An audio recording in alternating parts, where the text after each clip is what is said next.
Assalamualaikum warahmatullahi wabarakatuh. Selamat pagi, selamat siang, selamat sore, ataupun selamat malam untuk anak-anak semuanya. Apa kabar anak-anak hari ini? Semoga kita selalu dalam keadaan yang baik, sehat, dan tentunya bahagia. Berjumpa kembali bersama Patimura. Kali ini Patimura kembali akan menemani anak-anak semua untuk belajar di kelas 5, tema 7, subtema 1, dan kita sudah memasuki pembelajaran ketiga. Seperti biasanya, mari kita awali terlebih dahulu dengan berdoa, tentunya agar pembelajaran kita berlangsung dengan lancar dan kita mengharapkan ilmu yang bermanfaat untuk bekal masa depan kita. Berdoa mulai. Berdoa selesai. Nah, anak-anak, hari ini kita akan mempelajari tentang beberapa hal. Di antaranya kita akan belajar tentang sistem tanam paksa. Kita akan belajar tentang perlawanan rakyat Indonesia terhadap Portugis, perlawanan rakyat terhadap Belanda. Kita juga akan belajar tentang faktor keragaman bangsa Indonesia. Materi yang cukup komplit.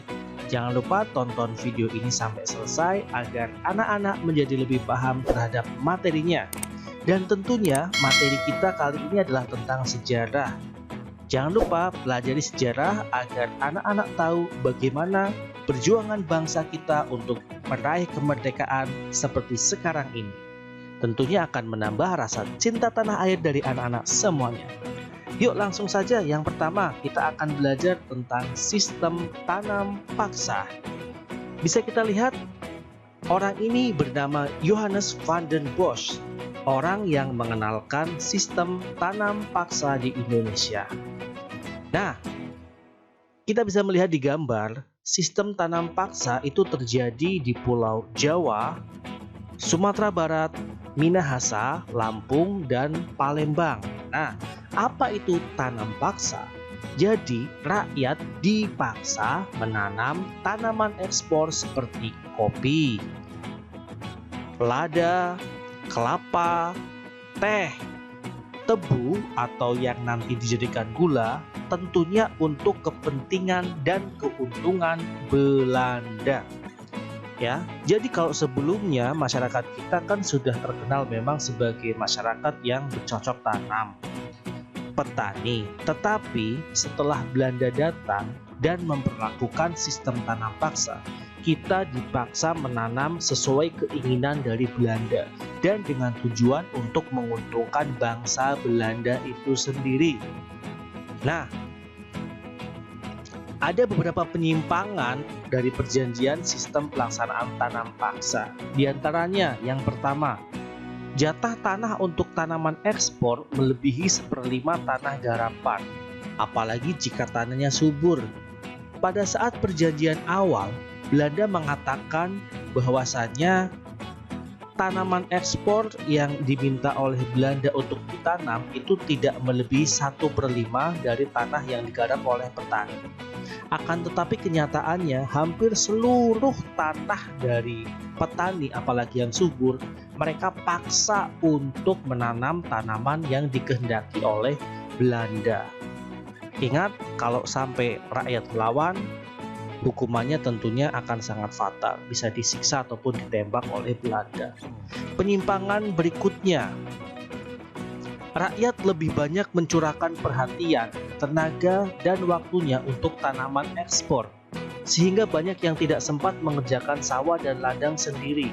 Kalau sebelumnya, rakyat itu tidak terlalu kelaparan karena apa? Mereka menanam bahan makanan mereka sendiri. Ada beras yang bisa digunakan untuk mereka makan. Sementara lahan atau tanah yang tadinya buat nanam beras semuanya digantikan tanaman kopi misalkan. Apakah kita bisa makan kopi, bisa kenyang dengan makan kopi terus? Kan tidak mungkin. Itulah yang menjadikan penyimpangan pelaksanaan yang kedua ini. Yang berikutnya penyimpangannya adalah rakyat yang tidak memiliki tanah harus bekerja melebihi 1/5 tahun kepada Belanda. 1/5 tahun itu kurang lebih 72 hari. Tapi dalam praktik dan kenyataannya, faktanya, banyak sekali rakyat kita yang harus dipaksa bekerja untuk Belanda lebih dari 72 hari atau 1/5 tahun. Kita bisa bayangkan Belanda bisa menyuruh kita apa saja, baik pekerjaan-pekerjaan yang kasar seperti menyapu, mengepel, bersih-bersih, bahkan boleh dibilang jadi pembantunya Belanda. Kita harus menuruti selama kita tidak memiliki tanah yang bisa kita gunakan untuk menanam untuk kepentingan Belanda. Bisa kita bayangkan betapa menderitanya rakyat saat itu ya. Berikutnya penyimpangannya. Waktu pelaksanaan tanam paksa ternyata melebihi waktu tanam padi atau 3 bulan kurang lebih. Sebab tanaman-tanaman perkebunan memerlukan perawatan yang terus-menerus. Kalau perjanjian awalnya itu waktu dari tanam paksa itu tidak lebih dari 3 bulan. Tapi kenyataannya seperti kita tahu kalau kebun teh, kebun kopi itu kan terus-menerus harus dirawat. Sampai rakyat kita pun tidak bisa untuk menanam bahan pokok sendiri. Nah, berikutnya penyimpangannya adalah setiap kelebihan hasil panen dari jumlah pajak yang harus dibayarkan kembali kepada rakyat ternyata tidak dikembalikan kepada rakyat. Intinya begini anak-anak. Belanda itu menjanjikan kalau tanamannya nanti laku, tanamannya terjual mahal, nanti akan diberikan upah kepada rakyat. Tapi ternyata tidak sama sekali. Semua keuntungannya hanya dinikmati oleh negara Belanda di sana. Dan berikutnya, yang lebih parah lagi adalah kegagalan panen tanaman wajib menjadi tanggung jawab rakyat atau petani. Kita tahu kalau keuntungan dari panen itu yang merasakan, yang menikmati adalah Belanda. Tetapi kalau misalkan sampai petani itu gagal panen, walaupun itu karena faktor alam, itu Belanda tidak mau tahu, petani harus tanggung jawab. Kita tidak bisa membayangkan betapa kejamnya Belanda menghukum rakyat yang sampai gagal panen. Nah, ternyata dari beberapa penyalahgunaan atau penyimpangan dari sistem tanam paksa mengakibatkan beberapa hal. Di antaranya adalah rakyat sangat menderita, kelaparan, penyakitan, bahkan sampai banyak menimbulkan kematian. Kita bisa melihat di foto bagaimana gambar rakyat Indonesia yang tertindas, rakyat Indonesia yang tidak berdaya, rakyat Indonesia yang kurus, penyakitan, kelaparan sewaktu zaman tanam paksa oleh Belanda. Berikutnya, ada orang-orang yang menentang sistem tanam paksa karena melihat akibat dari tanam paksa itu sungguh sangat menyedihkan. Beliau bernama Edward Douwes Dekker. Kalau dilihat dari namanya, dia merupakan orang Belanda, tetapi dia merupakan warga keturunan. Ibunya seorang Indonesia dan bapaknya seorang Belanda. Dia merasa iba, dia merasa kasihan terhadap rakyat Indonesia yang diperlakukan semena-mena sebagai akibat tanam paksa.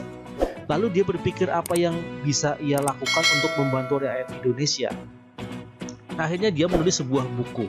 Buku itu adalah berjudul Max Havelaar. Ada tulisan Multatuli. Multatuli merupakan nama samaran dari Edward Douwes Dekker. Buku itu berisi betapa penderitaan rakyat selama sistem tanam paksa oleh Belanda yang ada di Indonesia. Buku itu laku keras, banyak dibaca sehingga menimbulkan empati yang tinggi dari masyarakat yang membacanya, termasuk yang di Belanda, hingga akhirnya banyak desakan, hingga akhirnya pun pemerintah Belanda menghapus sistem tanam paksa yang ada di Indonesia. Nah, sebagai gantinya Douwes Dekker itu ingin Belanda itu tanggung jawab dengan apa? Dengan memberikan rakyat Indonesia pendidikan atau edukasi, dengan mengganti membangun saluran pengairan irigasi agar sawah-sawahnya, tanaman-tanamannya bisa menjadi lebih maksimal lagi. Edward Douwes Dekker juga ingin memindahkan penduduk dari daerah yang padat ke daerah yang jarang atau transmigrasi. Tujuannya adalah untuk pemerataan wilayah di Indonesia. Nah, itulah tentang Edward Douwes Dekker, orang yang sangat berjasa untuk bangsa Indonesia dalam hal sistem tanam paksa. Yuk sekarang kita belajar mengerjakan soal tentang sistem tanam paksa. Apakah tanam paksa itu? Tanam paksa adalah dipaksa menanam tanaman ekspor untuk Belanda. Di manakah tanam paksa dilaksanakan? Yang pertama di Jawa, kemudian merambat ke Sumatera Barat, Minahasa, Palembang, dan sebagainya. Apa akibat tanam paksa? Akibatnya adalah penderitaan, kelaparan, penyakitan, bahkan sampai banyak kematian. terjadi. Berikutnya, siapakah yang menerapkan tanam paksa? Ya, yang mengenalkan pertama kali adalah Johannes van den Bosch. Bagaimana tanam paksa dilaksanakan? Tanam paksa kalau dilaksanakan sesuai aturan saja sudah sangat merugikan bangsa Indonesia. Apalagi ini Belanda menyalahgunakan atau menyelewengkan peraturan yang ada, sehingga aturannya dilanggar sendiri oleh Belanda, membuat bangsa Indonesia lebih menderita berkali-kali lipat. Siapakah penentang tanam paksa? Di sini ada Edward Rusdecker dan juga tentunya para rakyat Indonesia yang sudah tidak betah lagi melakukan tanam paksa untuk Belanda. Nah, sekarang kita akan lanjutkan materi tentang perlawanan terhadap Portugis. Seperti kita ketahui, Portugis pernah menjajah Indonesia dan mendapatkan penyerangan ataupun perlawanan terhadap Portugis. Kita mulai dari perlawanan di Aceh. Kita mengenal yang pertama, ini adalah fotonya, ada Sultan Ali Muhayyad Shah. Nah, Sultan Ali Muhayyad Shah ini berasal dari Aceh dan melakukan perlawanan terhadap Portugis. Beliau berhasil mengusir Portugis, menyerang Portugis itu antara tahun 1514 sampai 1528, ya. Berhasil membebaskan Aceh dari penguasaan Portugis. Kemudian ada lagi Sultan Alauddin Riayat Shah. Ini dari tahun 1537 sampai 1568. Beliau berani menentang dan mengusir Portugis yang disebut dengan Johor. Johor itu yang sekarang wilayah Malaysia, ya. Selanjutnya ada Sultan Iskandar Muda antara tahun 1607 sampai 1636 yang melakukan serangan besar-besaran terhadap Portugis di Malaka sehingga Portugis kalang kabut pergi dari Aceh. Selain Aceh ada juga perlawanan Ternate dan Tidore. Ini oleh Sultan Baabullah yang akhirnya berhasil mengusir Portugis dari wilayah Ternate Tidore dan menyingkir ke sebuah wilayah Timor Leste sekarang, ya. Jadi sebelum Sultan Baabullah ini menyerang Portugis, terlebih dahulu ayahandanya yang bernama Sultan Hairun ini sudah menyerang Portugis juga. Akan tetapi ketika sudah menang, itu Portugis dengan liciknya mengajak Sultan Hairun atau ayahanda dari Sultan Baabullah itu untuk berunding. Nah, Sultan Hairun nurut berunding. Ternyata setelah berunding itu malah Sultan Hairun itu ditangkap dan dibunuh. Makanya Sultan Baabullah berapi-api untuk membalaskan dendamnya, apalagi ingin membebaskan rakyat Ternate dan Tidore terbebas dari jajahan Portugis. Nah, peristiwa perlawanan terhadap Portugis, alasan Ternate melakukan perlawanan adalah karena Portugis itu udah serakah, ikut campur pemerintahan, membenci agama warga Ternate dan Tidore, dan mereka berlaku sewenang-wenang atau seenaknya sendiri. Dan pemimpin rakyat Aceh dan Ternate yang melakukan perlawanan diantaranya ada Sultan Ali Muhayyad Shah, Sultan Alauddin Riayat Shah, Sultan Iskandar Muda itu yang dari Aceh. Sementara yang dari Ternate ada Sultan Hairun dan Sultan Baabullah. Hasil perlawanannya mereka berhasil mengusir Portugis dari tanah mereka sendiri. Selain Portugis, kita juga akan belajar tentang perlawanan terhadap Belanda oleh berbagai pahlawan dari daerah masing-masing. Kita bisa melihat yang pertama ada Sultan Hasanuddin dari Makassar, ada Pangeran Antasari dari Banjarmasin, Kalimantan Selatan, ada Patimura dari Maluku, ada juga Sisingamangaraja dari Sumatera Utara, ada Sultan Ageng Tirtayasa dari Banten, ada Pangeran Diponegoro dari Yogyakarta, dan ada Silas Papare dari Papua. Nah, sebenarnya banyak sekali pahlawan-pahlawan lain yang belum termuat di sini.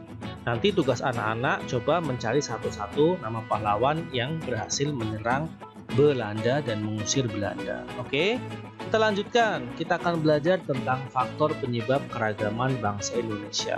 Kenapa kita bisa beragam? Nah, ternyata yang pertama ada faktor keturunan. Di faktor keturunan ini terdiri dari dua. Yang pertama ras, yang kedua suku. Apa itu ras? Ras itu kalau membahas tentang fisik, ya, melihat ciri-ciri fisiknya. Nah, Berdasarkan ciri-ciri fisiknya atau ras, di Indonesia itu terdapat 4 jenis ya. Yang pertama ada Papua Melanesoid, ada Negroid, ada Wedoid, dan Melayu Mongoloid. Nah, kita bisa melihat ada ras khusus, ada ras Kaukasoid, ras Mongoloid, ras Negroid.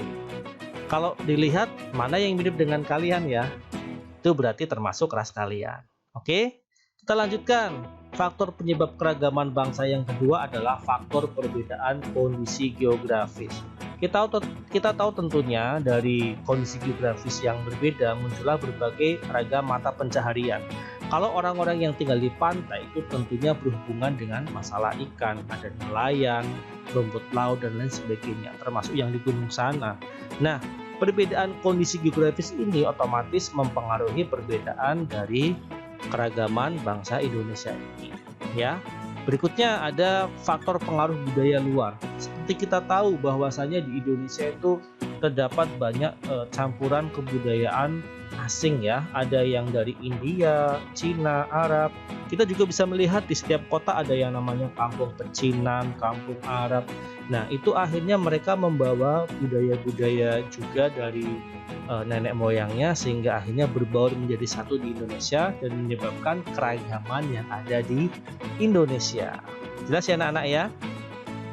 Kita lanjutkan. Kita akan belajar mengenai beberapa suku dari pulau-pulau yang ada di Indonesia. Dimulai dari yang ada di Sumatera, ada Aceh, Batak, Minang, Melayu. Ada yang di Kalimantan, ada Kutai, Banjar, Berau. Ada juga suku yang dari Sulawesi, ada Makassar, suku Bugis, Mandar, Toraja, Bentong. Yang dari Maluku ada Maba, Mangoke, Manipa, Sawai, Wayoli. Ada yang di Jawa ada suku Betawi, suku Jawa, suku Sunda, suku Tengger, suku Baduy. Yang di Bali NTT ada Priung, Sika, Solor, Sawu, Sumba. Dan yang di Papua misalkan ada Asmat, Amungne, Arfak, Bosi, Dani, Kombo, dan masih banyak sekali. Kita tahu ya bahwa suku di Indonesia itu banyak sekali. Bahkan di Pulau Jawa pun harusnya bisa lebih dari yang tertuliskan di sini. Nah, anak-anak, tidak terasa bahwa materi pembelajaran kali ini telah selesai. Semoga bermanfaat. Jangan lupa terus semangat belajar untuk bekal masa depan kalian. Sekian dari Patimura. Wassalamualaikum warahmatullahi wabarakatuh.